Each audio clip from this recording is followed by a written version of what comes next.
nakatutulong sa kalusugan ng brain neurons at sa pangangalaga ng memorya. Take Memo Plus Gold, lamang ang may good memory.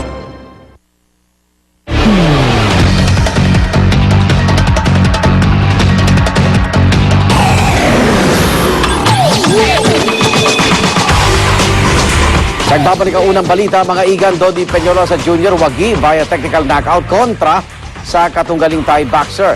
Agad pinabagsak ni Peñalosa ang kalaban sa round 3 pa lang. Narito ang report ni Chino Trinidad.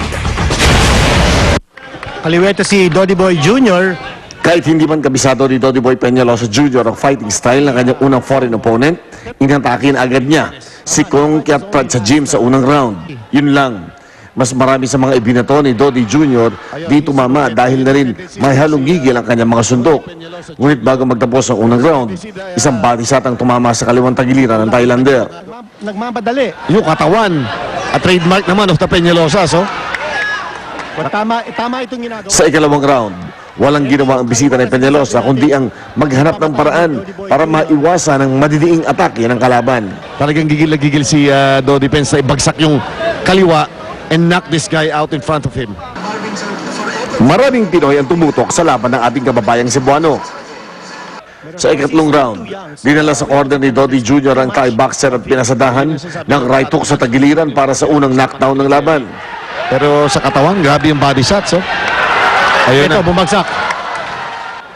Dahil nawala na ng hangin si Kiatprat sa gym, 2 beses pang bumagsak sa round 3 at wala nang nagawa ang referee kundi awatin na ang laban at iniklarang winner by technical knockout si Dodi Peñalosa Jr. na ngayon ay may record na 6 wins at wala pa ring talo. Hinay-hinay lang, sabi ni Papa at saka ni Angel, sila yung mas nakakaalam, kaya sila yung nag-guide. Para sa unang balita, Chino Trinidad reporting.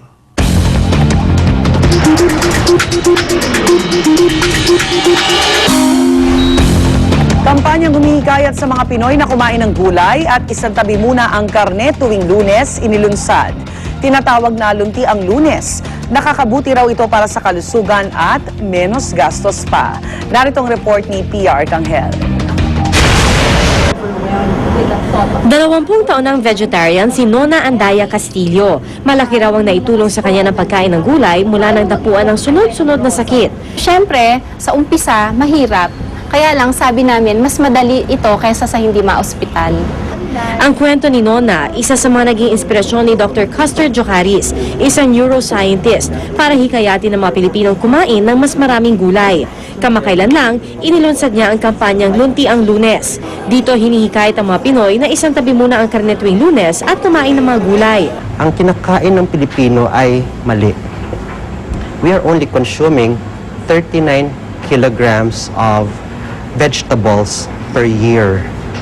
And you compare that with China, that an average Chinese consumes 250 kilograms of vegetable a year. Kung mamumulat sa mas malakas na pagkain ng gulay, maaari rin daw maibsan ang problema sa kagutuman ng mga Pilipino. Ang gulay kasi madaling itanim at anihin at di masakit sa bulsa. Tulad ng mga gulay na ito na matatagpuan sa Botanical Garden ng Philippine Heart Center. Isa sa mga institusyong kapartner ni Jocaris sa Lunti ang Lunes campaign. Kwento ni Dali Manango, Food Service Manager ng Heart Center, pinalalago nila ang mga gulay rito para magamit sa mga pagkain ibinebenta sa ospital.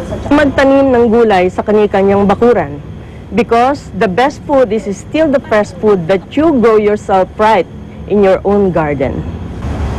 Ang alugbati, ang tinatawag na kulitis, pati na rin itong saluyot, mga indigenous plants. Ibig sabihin, madaling hanapin lang dito sa Pilipinas.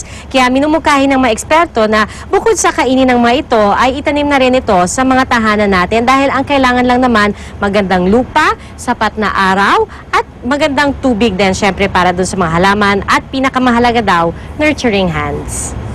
Natutuwa naman ang mga nasa likod ng programang Lunti ang Lunes dahil nakikita nilang unti-unting dumarami ang mga Pilipinong nagkaka-interes sa pagkain ng gulay. Panahon na raw para kumain ng tama at wala naman daw mawawala kung susubukan ito kahit isang beses lang muna sa isang linggo. Para sa unang balita, PR Kanghel reporting. Tatlong poste, tricycle at bangko inararo ng isang pampaserong bus sa Quezon City. At superstar Nora Honor binisita ang kanyang sariling star sa Walk of Fame ng Pilipinas sa Eastwood. Huwag pa huli, tutok lang sa unang balita.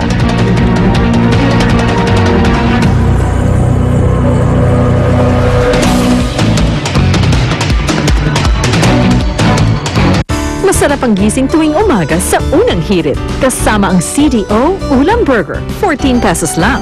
Can afford mong mag-beef.